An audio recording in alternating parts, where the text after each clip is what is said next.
Setelah Kota Palembang mendapatkan rekomendasi pembatasan sosial berskala besar (PSBB) oleh Kementerian Kesehatan, Gubernur Sumatera Selatan Herman Deru menyatakan akan menerapkan PSBB pada H+2 Lebaran. Namun pemerintah Kota Palembang mempercepat pelaksanaan PSBB pada tanggal 20 Mei 2020 atau sebelum Lebaran. Tapi kenyataan PSBB di Kota Palembang terkesan tidak serius. Di hari pertama pelaksanaan PSBB, masih sangat ramai warga Palembang berada di pusat keramaian. Thohir, salah satu warga, sangat menyayangkan apa yang terjadi di lapangan.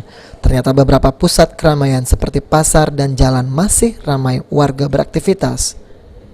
Dari pihak pemerintah dan keamanan harus lebih serius dalam melakukan pembatasan sosial berskala besar PSBB guna memutus mata rantai penyebaran COVID-19. Berdampingan, tidak di social distancing.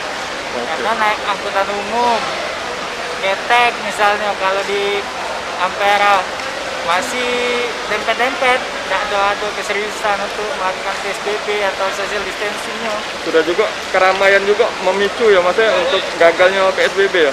Iya, kelihatannya ya kayaknya gagal karena masih banyak aktivitas di luar rumah dengan berdempetan, berdekatan, tidak ada social distancing. Oke, thank you.